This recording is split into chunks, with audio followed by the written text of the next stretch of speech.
Forgive us, Professor. If we hope to settle this affair amicably, we've got to exclude the press. Agreed? Smart, very smart. You didn't shoot your mouth. No one would believe a word a bastard like you said anyways. We'll be in the Illustrateds, Il. Yes, We'll be famous. in a manner of speaking. A Corona. Certainly. On account. Of course. Let's face it. What you did declare was real worm's trick. Hofbauer. The axe. I apologize. I've been trying to stay in Hager. Must have had 2 or 3. It's alright.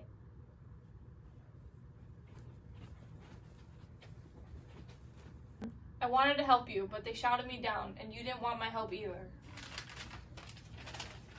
Ah, Il. What kind of people are we? The infamous millionists burning up our hearts. Pull yourself together. Fight for your life. Enlist the sympathy of the press. You haven't any more time to lose. I'm not fighting anymore. Tell me, has fear driven you completely out of your senses? I've realized I haven't had the least right on my side. No right? No right compared to that damned old woman, that brazen arch whore changing husbands while we watch and making a collection of our souls? It's all my fault, really. Your fault? I made Clara what she is, and I made myself what I am, a failing shopkeeper with a bad name. What shall I do, schoolmaster? Play innocent? It's all my own work. The nooks, the butler, the coffin, the million. I can't help myself, and I can't help any of you anymore. My portrait. Your wife wanted to hang it in your bedroom, over the bed. Con will paint another. I'm sober all at once. You are right. Absolutely. It's all your fault. And now I want to tell you something. Alfred Il, something fundamental. It will kill you. I've known it from the beginning, and you've known it too for a long time, even if no one else in Golan wants to admit it. The temptation is too great and our poverty is too wretched. But I know something else. I shall take part in it. I can feel myself slowly becoming a murderer. My faith in humanity is powerless to stop it. And because I know all of this, I have also become a sot. I too am scared, Il, just as you have been scared. And finally, I know that one day an old lady will come for us too. And then what happened to you will also happen to us. But soon, perhaps, in a few hours, I shall have lost that knowledge. Another bottle of Steinhager.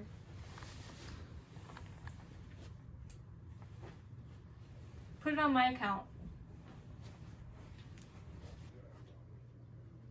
It's all new. Our place looks so modern nowadays. Clean, inviting. I've always dreamed of having a shop like this. Do you play tennis? I've had a couple lessons. Early mornings, instead of going to the labor exchange? All my friends play tennis. I was looking out my bedroom window, Carl, and I saw you had an automobile. It's only an Opel, it's not expensive. When did you learn to drive, instead of looking for work on the railroad in the blazing sun? Sometimes. I was looking for my Sunday suit, and I found a fur coat hanging besides it. It's on approval. Everyone's making debts ready. You're the only one throwing fits of hysterics. It's simply ridiculous of you to be scared. It's so obvious the thing's going to be settled peacefully, without anyone harming a hair of your head. Claire won't go the whole way. I know her. She's too good-hearted. Of course, Father. Surely you'd realize that. It's Saturday, Carl. I'd like to go for a drive in your automobile. In our automobile. You'd like that?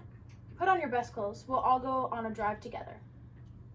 Am I to go with you? But surely that wouldn't do. And why wouldn't it do? Go put on your fur coat. This will be an opportunity to Christ in it. I'll be seeing to Till in the meantime.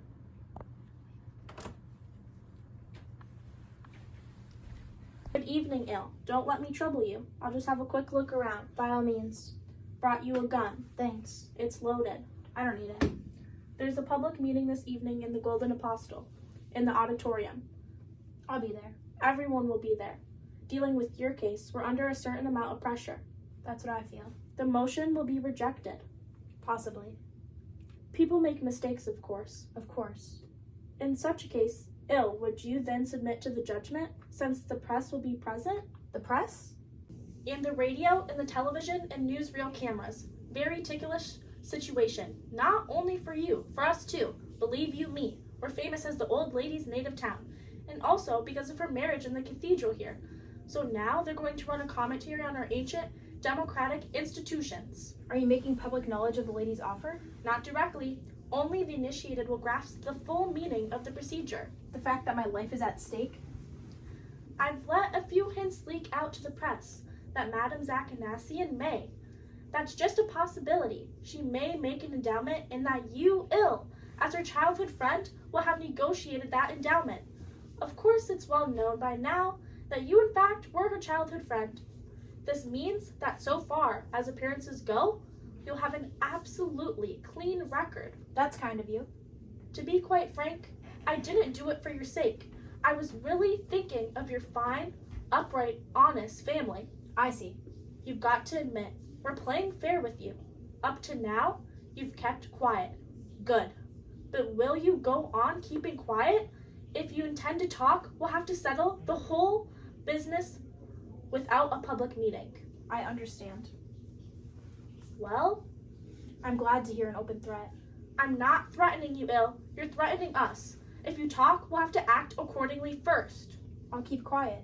However, the decision turns out at the meeting. I'll accept it. Good. I'm glad you'll abide by the ruling of our community court, ill.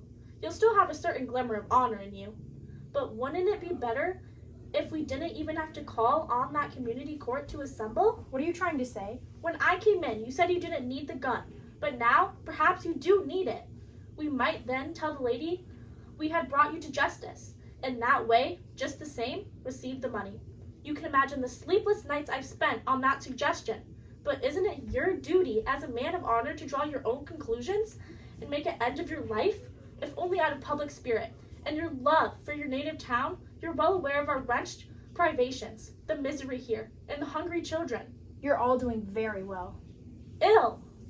Mr. Mayor, I've been through hell. I have watched you all getting into debt, and I felt death creeping towards me nearer and nearer with every sign of prosperity. If you had spared me that anguish, that gruesome terror, it might have all been different. The discussion might have been different, and I might have taken the gun for all your sakes. Instead, I shut myself in. I conquered my fear, alone, and it was hard. Now it's done. There's no turning back. You must judge me now. I shall accept your judgment, whatever it may be. For me, it will be justice.